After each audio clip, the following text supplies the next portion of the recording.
की धारा 125 CRPC के तहत तलाकशुदा मुस्लिम महिलाएं अपने गुजारा भत्ता मांग सकती हैं। देखिए, ऑनरेबल सुप्रीम कोर्ट का जो ये फैसला आया है, इस पर हमारी जो लीगल कमेटी है वो उसको स्टडी करेगी और लीगल कमेटी स्टडी करने के बाद जो अपनी रिपोर्ट देगी उसके अकॉर्डिंगली आवाम के सामने बात रखी जाएगी। और जहाँ तक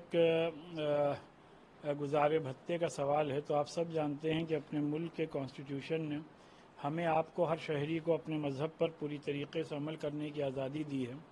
और इसी कॉन्स्टिट्यूशन ने तमाम कम्युनिटीज़ को अपने अपने पर्सनल लॉस पे फैमिली मैटर्स में अमल करने का पूरा कानूनी हक़ और इख्तियार दिया है। इस नुक्ते नज़र से अपने मुस्लिम पर्सनल लॉ में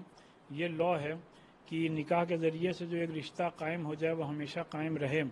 और अगर दोनों मियाँ बीवी एक दूसरे के साथ नहीं रहना चाहते हैं तो दोनों सेपरेशन का आपस में कर लें, चाहे खुला के ज़रिए से या तलाक़ के ज़रिए से। और उसके बाद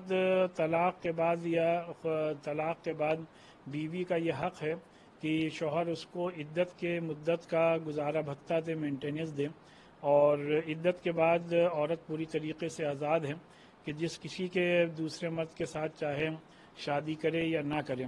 तो ये हमारे यहाँ शरई कानून है और इस सिलसिले में जो भी फ़ैसला आया है उस पर कोई भी मुस्तकिल बात जो है वो लीगल कमेटी के रिपोर्ट के बाद ही इंशाअल्लाह कही जाएगी। सर, मैंने कहा कि फ़ैसले को हमारे पर्सनल लॉ बोर्ड की जो लीगल कमेटी है उसको जल्द ही स्टडी करेगी और उसके बाद मीडिया के सामने, आवाम के सामने अपनी पूरी बात तफसील के साथ रखी जाएगी। सर, इसलिए जनसंख्या नियंत्रण कानून लाना बहुत ज़रूरी है। देखिए, ये पॉपुलेशन का बार बार मुद्दा उठाया जाता है और उस पर निशाने पर नामालूम क्यों मुसलमानों ही को रखा जाता है, जबकि जो ग्राउंड रियलिटी है, जो हकीकत है, जो फैक्ट्स एंड फिगर्स हैं, वो एज़ पर सेंसर रिपोर्ट्स आप 2011 की उठा के देख लें, उसमें इस बात को वाज़ेह किया गया है कि जो ग्रोथ रेट है वो ऑलरेडी मुसलमानों में घटी है और मुसलसल घट रही है। तो इसकी वजह से ये कहना कि मुसलमानों की आबादी बढ़ रही है और किसी दूसरी कम्युनिटी की नहीं बढ़ रही है, हम ये समझते हैं कि मुनासिब नहीं। As far as the decision of the judgment of the Honorable Supreme Court is concerned regarding the maintenance of the Muslim women, our point of view is that the legal committee will study the judgment in detail, and after the report of our legal committee, we will be in a position to express our point of view. And as far as the constitution of our country is concerned, you all know that the constitution has given full right to each and every citizen to follow and practice and propagate religion of your choice. And as per the constitution, all communities have full right to follow the family laws as per their respective